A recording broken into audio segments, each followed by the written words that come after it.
And now, welcome to the zombie apocalypse. Hey, what's going on, everybody? We are we're smack dab in the middle, or well, the beginnings of the zombie apocalypse here on Apocalypse Humpday.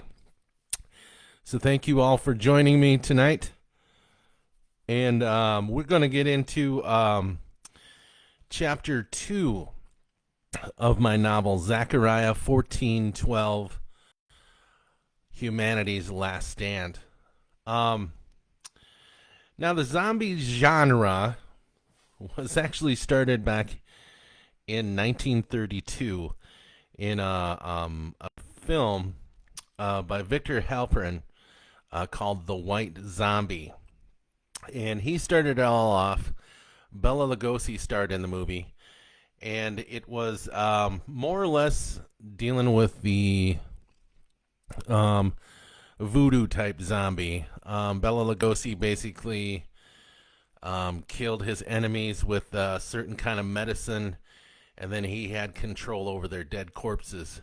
And they pretty much came out with zombie movies that followed along that type of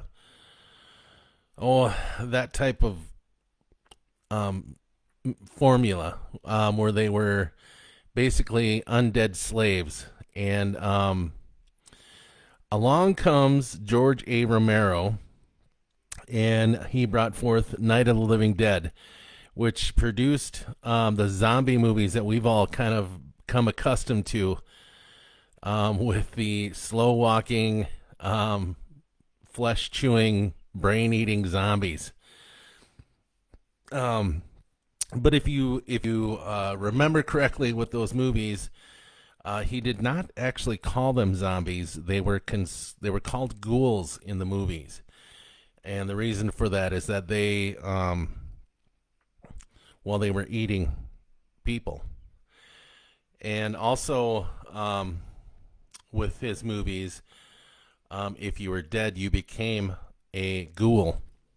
Now, I've gotten some feedback from folks regarding the zombies saying, I don't have any brains, so I'm safe. Well, let's take a look at the zombies that are in this series, in my little zombie apocalypse that I've created. These are not the dead come back to life. And they're not reanimated corpses. If you remember back to our first zombie story, when this whole zombie saga started, in the story Homecoming, this is an extraterrestrial virus that actually takes over the part of your brain. You're still alive. Takes over the part of your brain that kind of controls everything, and it shuts down reason, the section of your brain that has reason. And it's basically, its main job is to either eat you, because it subsists on living flesh, or to propagate its species. And we'll get into more of that. You'll see more of that as we go through this book.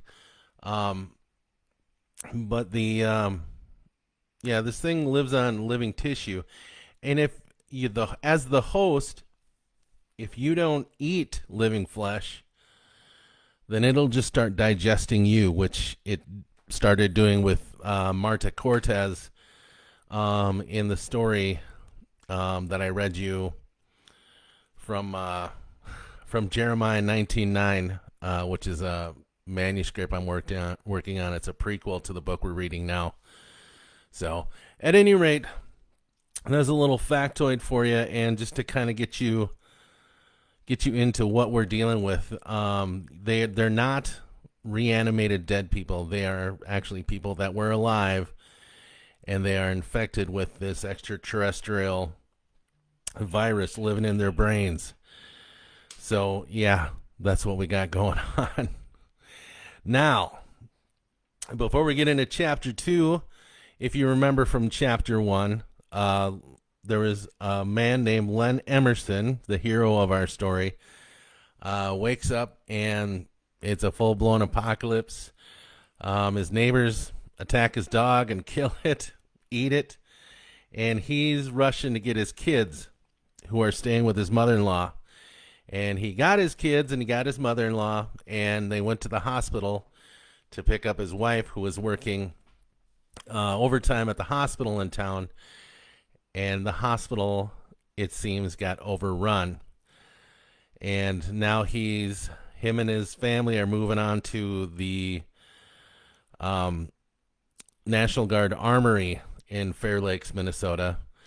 And chapter 2 is picking up where we left Kris. And now we get to see what's going on with her at the hospital. And so let's get this going. Here we are with chapter 2.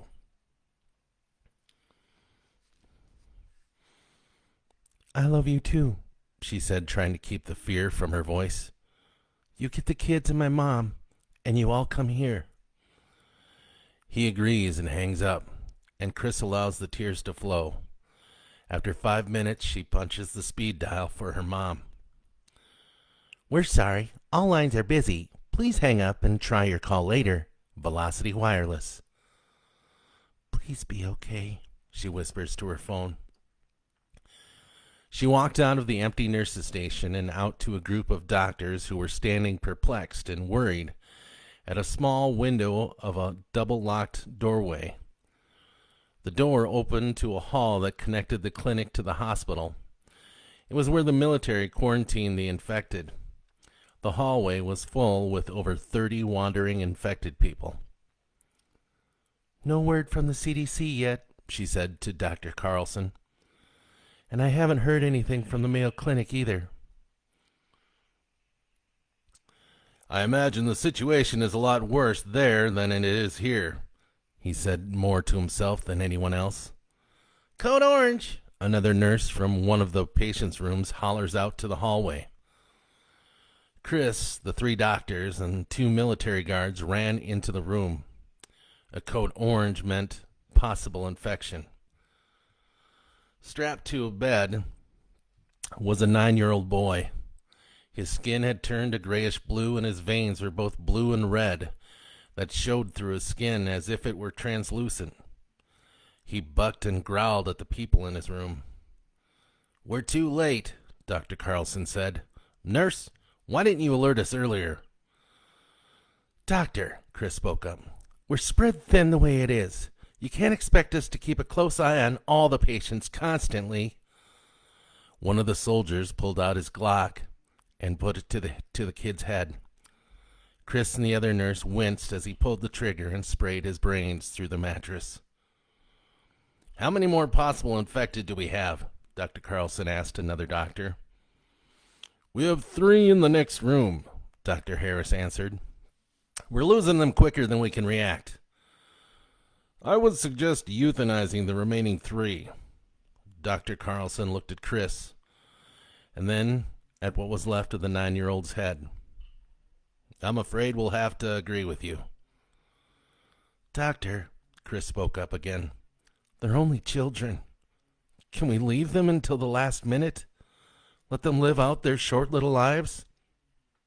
Nurse, when you call the shots around here, we'll take that into consideration. We're doing you and your nursing staff a favor. You said yourself you're not staffed enough to look after everyone. You're a fucking asshole, she spat, leaving the room with the other nurse. One of the soldiers walked out of the room and was going into the other room where the other infected children were. Don't do it, Kris pleaded with him. I'm sorry, miss, but it's the only way, he said without looking at her in the face. You don't have to. She was interrupted by a loud bang and then the lights going out. There was a chirp of machines going to battery, and then the emergency lights went up. Oh, shit, the soldier said with his eyes wide. What's wrong? Kris asked. The generator will power up in a moment. The doors to the hallway are wired into the power system. He began running down the hall to where the severely infected were being held. The infected are going to get loose. Mark is the only one watching the doors from this side. They ran to the quarantine area, and the other soldier was trying to hold the door closed with his body weight. Jesus, Mikey, hurry! He called to his partner. Mike leaned against the door with panic painted on his face. Kris joined in, and the other nurse only stood there like a deer in headlights. Damn it, Lisa, help! Kris scolded. Mike spoke into his shoulder microphone on his uniform. How long till we get that Jenny up? A couple of minutes, came the reply. There's a breach on the other side. Son of a... Mike's sentence was interrupted with a hard push on the door by the horde of infected. Everyone tried to brace for the next impact, but it was too much and too relentless, and the floors were slick with blood that hadn't quite dried yet. The surge knocked them all to the ground. The soldiers got off a couple of rounds, but were immediately feasted on by the infected. Kris was the first on her feet, and she went over to try to help Lisa get on her feet. Get up! Damn it, Lisa! But Lisa only laid there, curled in a ball on the floor, crying. Kris tried dragging her, but the things were upon them, and she had to let go of her. And she ran down the hall, screaming alarm. Lisa didn't even scream as she was being ripped apart by the infected. She ran into a patient's room and closed the door behind her. There were no locks on the room doors. She slid the recliner that was in the room against it, and then realized she wasn't alone in the room. The curtain was drawn on the other side of the room.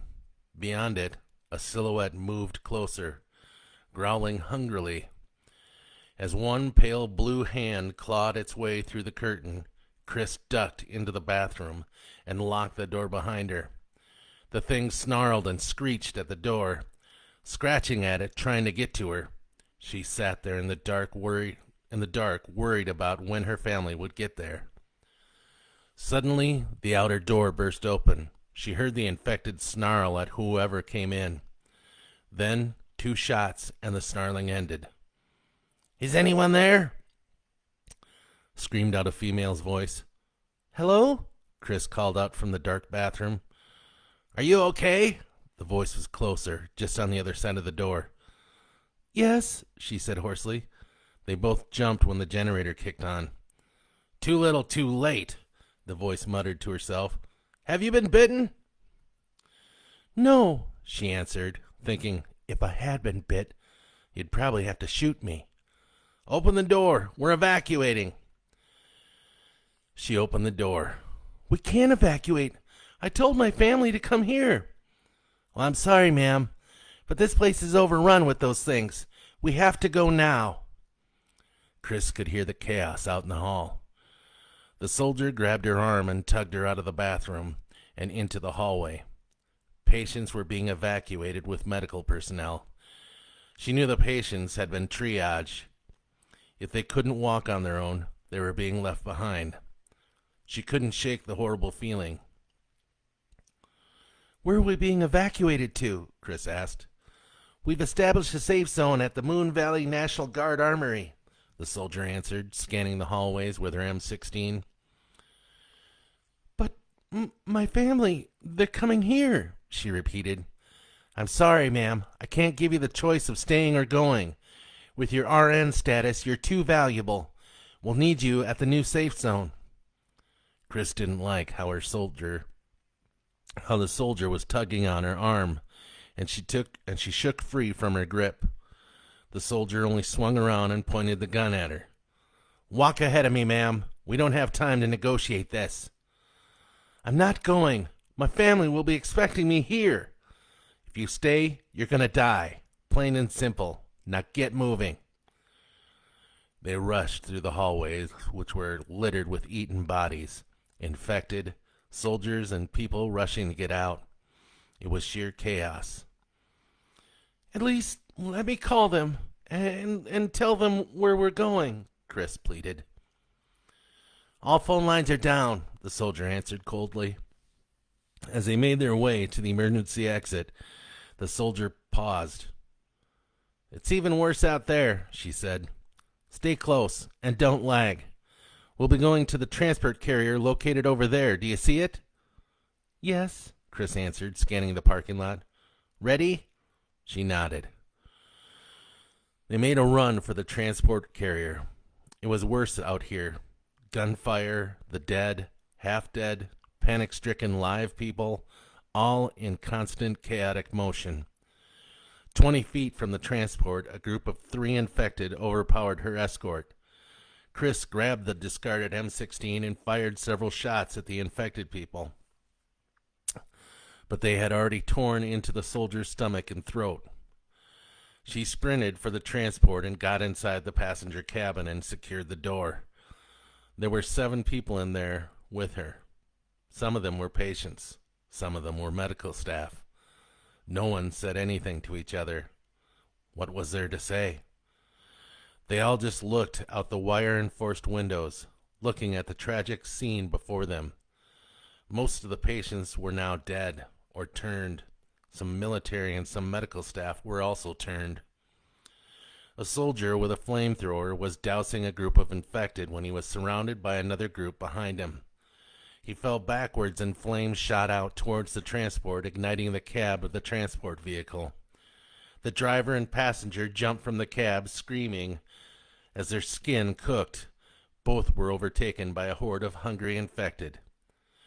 "The cab's on fire!" yelled one of her fellow passengers. "We need to get out!" Some wouldn't budge. Kris was the first to open the door. The air smelled of rotting and burning flesh. The heat from the transport carrier fire felt warm on her face, and she ran from the carrier. 2 others made it out just as the carrier erupted into an explosive mass of melting metal. Shrapnel flew out and killed one of the escapees and some others around the vehicle. Kris took a step forward and felt a wincing pain shoot up from her calf. A chunk of metal had lodged itself into her. She limped as fast as she could to the ER entrance. She had to shoot a few attacking infected. With the pain from her leg shooting through the adrenaline rush she was getting, she stumbled and fell. Almost blacking out because of the throbbing agony and loss of blood, she would have gone unconscious if she didn't wake up from the jagged wound being inflicted by a bite from an infected person. "No!" she screamed and struck it in the head with the butt of the M16. She crawled painfully away, and slowly it kept crawling towards her in hungry frustration. She swung her gun towards its head and pulled the trigger. It only clicked, and she saw that it was empty. "Oh, God, no!" she panicked as it drew closer and closer to her. Just then its head erupted in a mass of hair and brain matter. "Are you okay?" the young soldier asked, trying to help her up. "I've been bit," she said, and began to cry because she knew that they would just shoot her. "Shh." He looked around nervously. "Don't say that too loud. Come on, I'll get us out of here." He helped her up, and they made their way to an ambulance that was still running. Half of the driver was still in the cab. The other half was nowhere to be found. He lifted her into the passenger seat and then ran over to the driver's chair. He locked the doors and then went into the back and grabbed a syringe and a vial. "What are you doing?" Kris asked. "This is a very strong antibiotic," he said, filling the syringe. "Antibiotics don't work against the virus," she said. "We've already tried administering." He tied a tourniquet around her thigh tight, and then injected her with the antibiotic just above it. "I'm hoping this tourniquet will hold it off and allow the antibiotic to get into your bloodstream." Aren't you going to kill me?" she asked. "No, ma'am. I couldn't do that while you got your mind with you. But if you turned, I know. I won't hold it against you if it comes to that." He gave her the injection and then mowed down the rampaging infected groups in the parking lot. "My family's coming here to meet me," she said, defeated and beginning to cry. "I'm sorry, ma'am. Hopefully they'll hear the radio reports and head to the next safe zone." She looked out her window and hoped to see her husband's Jeep pulling into the parking lot. But the hospital just got smaller and smaller as they made their way through abandoned cars and smoldering houses. And that, my friends, is a pretty damn short chapter. That is chapter 2 of Zechariah 14:12. So, but that's okay. We can do with some short chapters as well, right? So, anyhow, yeah, thank you guys for showing up tonight for tonight's Apocalypse Humpday, the zombie saga. This is night 4, and so I'm hoping you join me for night 5 on Tuesday. So that will be chapter 3. And yeah, I'm not going to tell you what's going on with that. But we're going to be joining Len as he makes his way to the armory next week. And hopefully he meets up with his wife, Kris. I'm not going to tell. So that is next Wednesday. Same bat time, same bat channel. And yeah, we're hoping to I'm hoping to see you guys there. And if I don't, well, I'm going to have to find you. All right. All right. Don't forget to join me on Tuesday as well for Tunes on Tuesday. I still haven't decided who we are going to be featuring, but I'll be making that decision sometime before the end of tomorrow. All right. So thank you all for coming. Thanks for putting up with the invites. Thanks for coming. Thanks for liking and subscribing. Thanks for hitting my YouTube channel. I've climbed a few people up in my subscribership over there, so that's very much appreciated. Let your friends know about what I'm doing on here, and come on out. Just a reminder, tomorrow I'm going to be recording a podcast with a friend of mine, and yeah, sports and songs, and we'll get that featured. And check out their podcast. Pretty cool. So anyway, have a good night, everybody. Love ya. And lock those doors and windows, okay? And maybe make sure you got some rations. Hold you for about 30 days. Sound good? All right. Peace out. See you, Kevin. Have a good night.